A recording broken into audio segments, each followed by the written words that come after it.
Credit கார்டுங்கிறது ரொம்ப மோசமான product. யாருக்குமே கிரெடிட் கார்டே தேவை கிடையாது.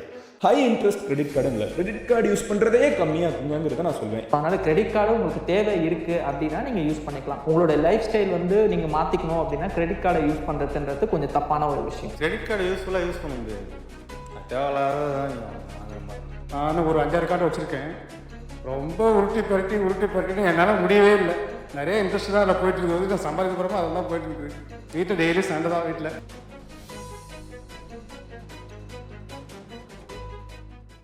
இந்த கிளிப்ஸ்ல அவங்க கிரெடிட் கார்டு பத்தி சொல்றது எல்லாமே உண்மைதான். பட் இப்போ நான் சொல்ல போறதும் உண்மைதான்.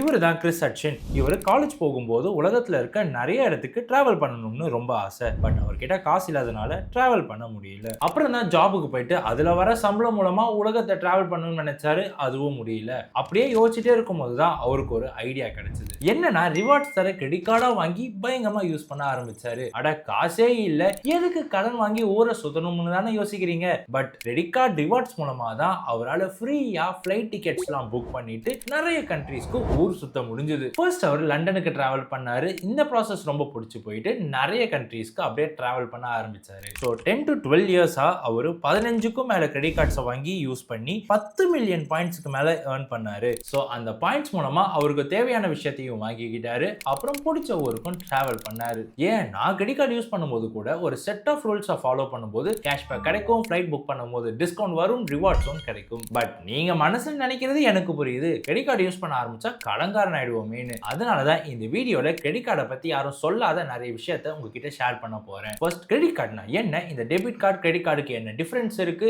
இந்த கிரெடிட் கார்டுன்ற கான்செப்ட் எங்க இருந்து ஸ்டார்ட் ஆகி இவ்வளவு பெரிய விஷயமா மாறுச்சுன்னு சொல்றேன். ஏன்னா இந்தியால வெறும் 11 கோடி மக்கள் தான் கிரெடிட் கார்டை யூஸ் பண்றாங்க.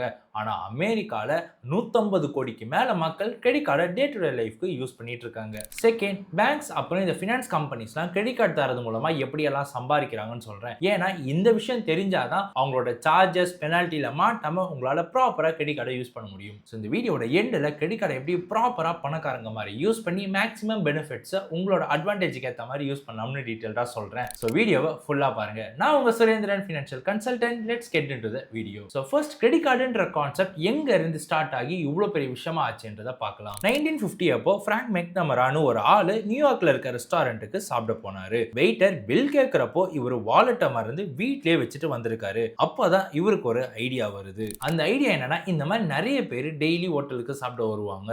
சம்டைம்ஸ் அந்த பர்ஸை வீட்டில் மறந்து வச்சுட்டு வந்துட்டாங்கன்னா பில் பே பண்றதுக்கு கஷ்டமா இருக்கும். அந்த மாதிரி சமயத்துல ஒரு கார்டை கிரியேட் பண்ணிட்டா பில்லு பே பண்ணாமலே சாப்பிட்டுக்கலாம்னு ஒரு விஷயத்த யோசிச்சாரு. இந்த கார்டு பேர் தான் டைனஸ் கிளப் கார்டு. இதை ஒரு கார்ட்போர்ட்ல செஞ்சிருப்பாங்க. 27க்கும் மேல ரெஸ்டாரண்ட் கூட டைஅப்பும் போட்டாங்க. பேசிக்கா இது எப்படி ஒர்க் ஆகும்னா, இப்போ ஒரு கஸ்டமர் சாப்பிட்டு முடிச்சிட்டாங்க, வெயிட்டர் பில்லு தருவாங்க. அந்த நேரத்தில் கஸ்டமர் இந்த கார்டை காட்டும் போது அதில் இருக்க நேம், அக்கௌண்ட் நம்பரை ஃபில் பண்ணி வச்சுட்டு அதுக்கான ரெசிப்டை கஸ்டமர் கிட்ட வெயிட்டர்ஸ் கொடுத்துருவாங்க. தென் ரெஸ்டாரண்ட் ஓனர்ஸ் கஸ்டமரோட டீடைல்ஸ் எல்லாம் எடுத்துட்டு போய் டைனஸ் கார்டு கம்பெனி கிட்ட சப்மிட் பண்ணிட்டாங்கன்னா அந்த பணத்தை கொடுத்துருவாங்க. அதுக்கு ஒரு குட்டி சார்ஜஸும் போடுவாங்க. அதே மாதிரி கஸ்டமர்ஸும் எவ்வளவு செலவு பண்றாங்களோ அந்த மொத்த அமௌண்ட் மந்த் எண்டுக்குள்ளே பே பண்ணிடணும். இதுக்கு சப்ஸ்கிரிப்ஷன் ஃபீ அந்த கம்பெனி அமௌண்ட்டை வாங்கிப்பாங்க. இந்த பிசினஸ் மாடல் மூலமா 2 வருஷத்துல 40,000க்கும் மேல கஸ்டமர்ஸ் இந்த கார்டை யூஸ் பண்ண ஆரம்பிச்சாங்க. ஸோ இது ஒர்க் ஆனதுனால ஃபர்ஸ்ட் விசா கம்பெனி இதை ஃபாலோ பண்ணி சக்சஸ்ஃபுல்லாக கொண்டு போனாங்க. அது கூடவே மாஸ்டர் கார்டு கம்பெனி இதை ஃபாலோ பண்ணாங்க. இப்போ உலகத்தில் இருக்க கோடிக்கணக்கான மக்கள் இந்த கிரெடிட் கார்டுன்ற ஒரு விஷயத்தை இப்போ யூஸ் பண்ணிட்டு இருக்காங்க. அடுத்து இந்த டெபிட் கார்டுக்கும் கிரெடிட் கார்டுக்கும் என்ன வித்தியாசம் இருக்குன்னு பார்க்கலாம். நம்ம கிட்ட இருக்க பணத்தை பேங்க்ல டெபாசிட் பண்ணி ஒரு கார்டு மூலமா செலவு பண்றது டெபிட் கார்டு. இதுவே பேங்க் கிட்ட இருந்து கடன் வாங்கி அது ஒரு குறிப்பிட்ட டேட்டுக்குள்ள பே பண்ணிடுறது கிரெடிட் கார்டு. இப்போ இது ரெண்டுத்துக்கும் என்ன வித்தியாசம் இருக்குன்னு பார்க்கலாம். ஃபர்ஸ்ட், ஏடிஎம் பணத்தை வித்ட்ரா பண்றப்போ எந்த ஒரு சார்ஜஸும் வராது. பட் 5 டைம்ஸ்க்கு மேல யூஸ் பண்ணீங்கன்னா கண்டிப்பா வரும். இதுவே கிரெடிட் கார்டுல நீங்க யூஸ் பண்ணி வித்ட்ரா பண்ணும்போது கண்டிப்பா சார்ஜஸ் போடுவாங்க. ஏன்னா இன்னொருத்தரோட பணத்தை தானே வித்ட்ரா பண்ணி யூஸ் பண்றீங்க. செகண்ட், கிரெடிட் கார்ட்ஸ்க்கு லிமிட் இருக்கு. எக்ஸாம்பிளுக்கு இப்போ நீங்க ஒரு HDFC கிரெடிட் கார்டு யூஸ் பண்றீங்க, அதுல ஒரு 10,000 கிரெடிட் லிமிட் தராங்கன்னா 10,000 வரைக்கும் தான் யூஸ் பண்ண முடியும். இதுவே டெபிட் கார்டுக்கு எந்த ஒரு லிமிட்டும் கிடையாது. ஏன்னா உங்ககிட்ட இருக்க பணத்தை தானே செலவு பண்ண போறீங்க. தேர்ட், கிரெடிட் கார்டுக்கு நீங்க பில் பே பண்ணணும். இன்கேஸ் நீங்க சொல்ற டேட்டுக்குள்ள பே பண்ணலனா இன்ட்ரெஸ்ட் சார்ஜஸ்லாம் போடுவாங்க.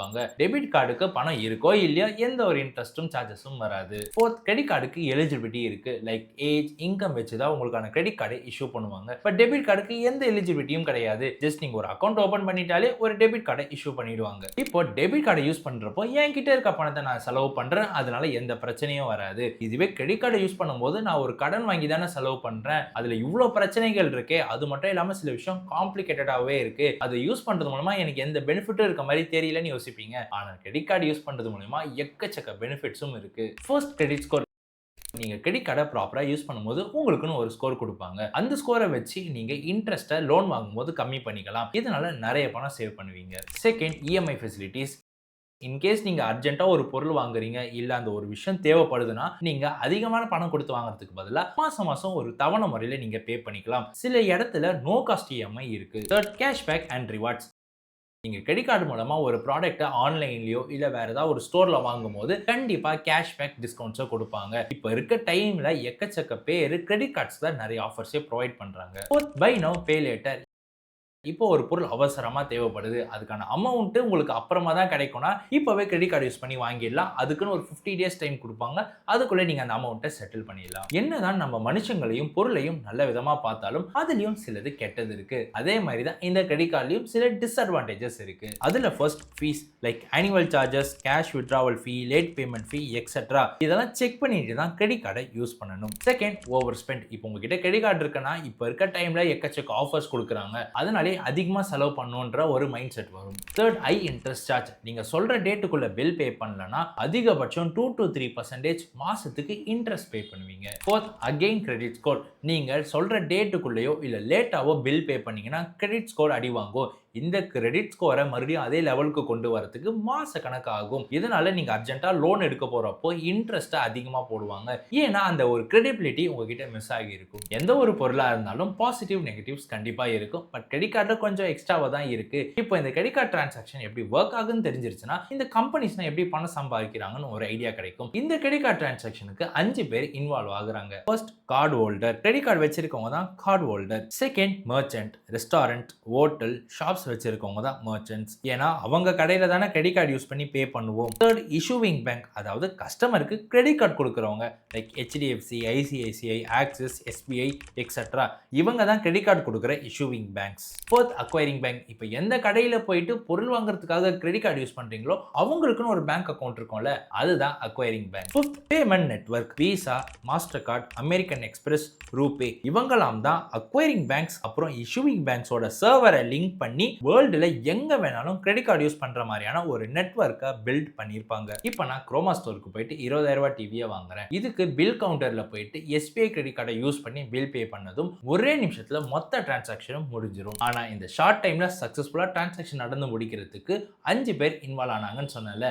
அதுல ஃபர்ஸ்ட், கார்டு ஹோல்டர். நான் தான் அந்த கார்டு ஹோல்டர். செகண்ட், குரோமா தான் மர்ச்சன்ட். தேர்ட், SBI கார்டு தான் இஷ்யூவிங் பேங்க். ஏன்னா அதை யூஸ் பண்ணி தான் பில் பே பண்ணேன். ஃபோர்த், நான் பில் பே பண்ணும்போது நான் கொடுக்குற அமௌண்ட் அவங்களோட பேங்க் அக்கௌண்ட்டுக்கு போவாங்கல்ல, எக்ஸாம்பிள் ஆக்சிஸ் பேங்காக இருந்ததுன்னா அதுதான் அக்வைரிங் பேங்க். நான் SBI கிரெடிட் கார்டு யூஸ் பண்ணி பில் பே பண்ணும்போது விசான்னு மென்ஷன் பண்ணியிருந்ததுன்னா அதுதான் பேமெண்ட் நெட்வொர்க். இந்த டிரான்சாக்ஷன் நடக்கும்போது இருக்க மர்ச்சன்ட், அதாவது நானும் அந்த குரோமா ஸ்டோர் மர்ச்சன்ட்டும் மூலமா தான் இந்த கிரெடிட் கார்டு கொடுக்குற கம்பெனிஸ்லாம் சம்பாதிக்கிறாங்க. முதல்ல நம்ம மூலமா எப்படி இந்த கம்பெனி சம்பாதிக்கிறாங்கன்னா, ஃபர்ஸ்ட், லேட் பேமெண்ட் ஃபீ. அதாவது நீங்க கிரெடிட் கார்டு பில்ல சொல்ற டேட்டுக்குள்ள பே பண்ணலன்னா இன்ட்ரெஸ்ட் போடுவாங்க, ஐ மீன் வட்டி போடுவாங்க. இல்ல லேட்டா பே பண்றீங்கன்னா அதுக்கு கூட இன்ட்ரெஸ்ட் போடுவாங்க. இது 1.5 to 4% மந்த்லி இருக்கும். இந்த இன்ட்ரெஸ்ட் பர்சனல் லோனை விட ரொம்பவே அதிகமா இருக்கும். Second, annual maintenance free. இப்போலாம் நிறைய கிரெடிட் கார்ட்ஸ்க்கு எந்த ஒரு ஆனுவல் சார்ஜஸும் வராது. பட் சில பிரீமியம் கார்ட்ஸ் இல்ல நல்ல கார்ட்ஸுக்கு ஆனுவல் சார்ஜஸ் போடுவாங்க. Third, cash advance fees. நீங்க கிரெடிட் கார்டு யூஸ் பண்ணி ஏடிஎம்ல பணத்தை வித்ட்ரா பண்ணீங்கன்னா 2 to 3% கிட்ட சார்ஜஸ் போடுவாங்க. இதனால தான் எப்பவுமே கிரெடிட் கார்டு யூஸ் பண்ணி ஏடிஎம்ல பணத்தை எடுக்கவே கூடாது. ஃபோர்த், ஃபாரின் டிரான்சாக்ஷன் ஃபீ. இப்போ நிறைய பேர் இந்தியாவில கொடுத்த கிரெடிட் கார்டை ஃபாரின் கண்ட்ரீஸ்ல யூஸ் பண்ணா சார்ஜஸ் போடுவாங்க. ஃபார் எக்ஸாம்பிள், இந்தியன் ருப்பில இருந்து டாலரை யூஸ் பண்ற கண்ட்ரிக்கு பே பண்றீங்கன்னா அதுக்கு கன்வர்ஷன் ஃபீன்னு போடுவாங்க. ஏன்னா INR யூஸ் பண்ணி டாலருக்கோ இல்ல யூரோஸ்லயோ பே பண்ணும்போது அதோட வேல்யூ அதிகமா இருக்கனால சார்ஜஸ் போடுவாங்க. Fifth, convert to EMI. இப்போ நீங்க ஒரு பெரிய பில் பே பண்ணியிருக்கீங்க இல்லை ஒரு கிரெடிட் கார்டு டிரான்சாக்ஷன் பண்ணியிருக்கீங்கன்னா அதை நீங்கள் இஎம்ஐக்கு கன்வெர்ட் பண்ணிக்க முடியும். அந்த இஎம்ஐக்கு அவங்க ஒரு குறிப்பிட்ட இன்ட்ரெஸ்ட்டை போடுவாங்க. இப்படி தான் கிரெடிட் கார்டு கம்பெனிஸ் நம்ம மூலமாக பணத்தை சம்பாதிக்கிறாங்க. இதுவே மெர்ச்சன்ட் மூலமாக எப்படி சம்பாதிக்கிறாங்கன்னா, நம்ம எப்போல்லாம் பில் பே பண்ணுறோமோ ஒரு கவுண்டரில் போயிட்டு பில்லு கிரெடிட் கார்டு யூஸ் பண்ணி பே பண்ணும்போது அதுக்கு ஒரு 1 to 3% கிட்ட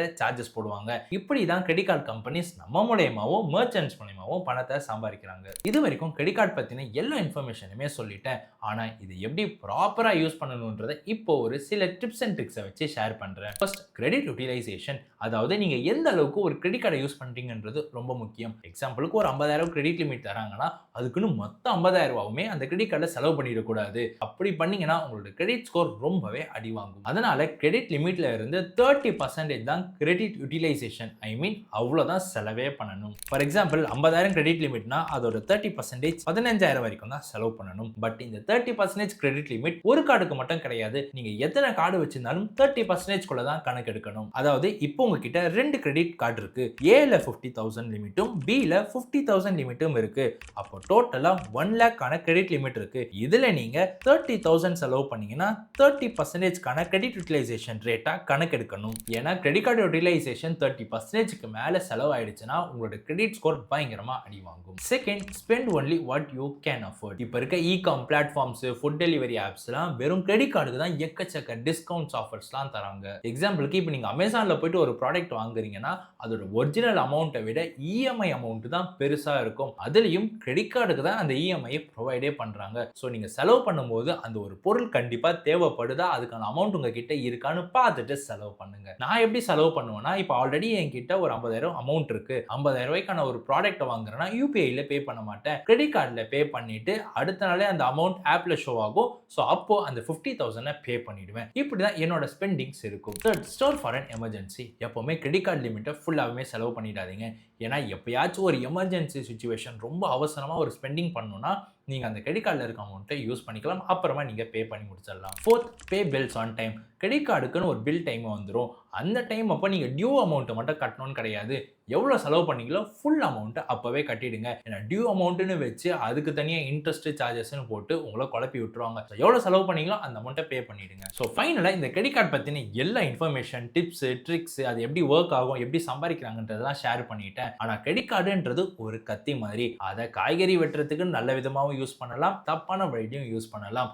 அதை யூஸ் பண்ணுறவங்களோட கையில் தான் இருக்குது.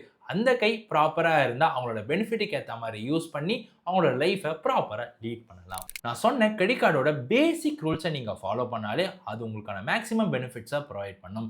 இப்போ நீங்களே சொல்லுங்கள், கிரெடிட் கார்டு நல்லதா கெட்டதா? அதோட அனுபவத்தை கமெண்ட்ல சொல்லுங்க. ஸோ இந்த மாதிரி வேறு என்ன வீடியோஸ் வேணும்னு கமெண்ட்ல சொல்லிட்டு வீடியோக்கு ஒரு லைக்கை போட்டுட்டு சேனலையும் சப்ஸ்கிரைப் பண்ணிக்கோங்க.